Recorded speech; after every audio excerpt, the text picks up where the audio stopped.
Alors, j'allais dire maintenant, ce que je vais évoquer là, ça ne devrait pas être une faiblesse, mais on va quand même en jouer.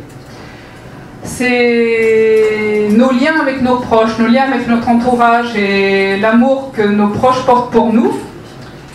Alors évidemment, c'est une évidence qu'on va plus facilement accéder à une requête de quelqu'un que l'on connaît ou qui nous est proche, qui nous est cher, que d'une parfaite inconnue. Et la première société commerciale qui s'est rendue compte que ça pouvait être un avantage, elle est assez connue. Je ne sais pas si vous voyez de quelle société je veux parler. Je pense qu'il n'y a aucun foyer français qui n'a pas un petit quelque chose de cette société chez elle. Ferrero. Non. Kinder. Non. Pardon. Vous voyez pas? Veolia. Non. C'est vieux quand même. Enfin, c'est vieux. On en a tous, mais c'est une société qui travaille depuis un moment. Tupperware. Tupperware. Les réunions Tupperware. Ben oui. Donc il y avait une vendeuse, elle recrutait ses copines et les voisines, elle faisait une petite réunion chez elle avec des petits fours, tout ce qu'on veut. Et évidemment, ça marchait formidablement bien. Comment vous voulez refuser à une copine qui vous vend une énième boîte en plastique? Vous avez déjà plein vos placards, mais ça fait rien, vous allez lui acheter parce que c'est une copine.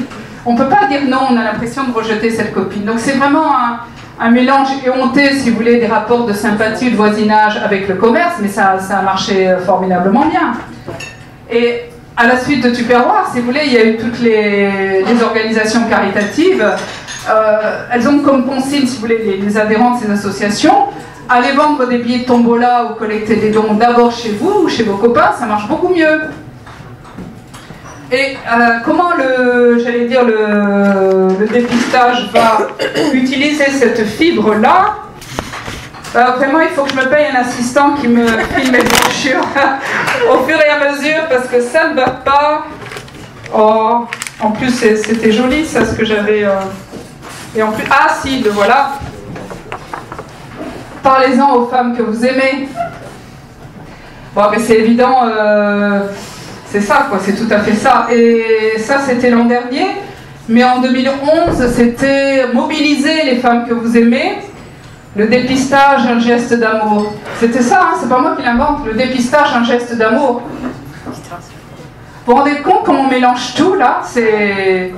Si on retourne le slogan, ça veut dire que la fille qui va pas inciter sa mère à passer une mammographie, c'est qu'elle ne l'aime pas. C'est grave, hein?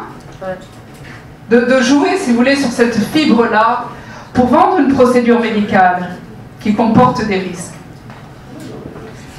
Donc, si vous voulez, l'INCa a recyclé la méthode Tupperware, mais le problème, là, c'est que justement, les risques sont autrement plus graves que de se retrouver avec des placards encombrés de petites boîtes en plastique.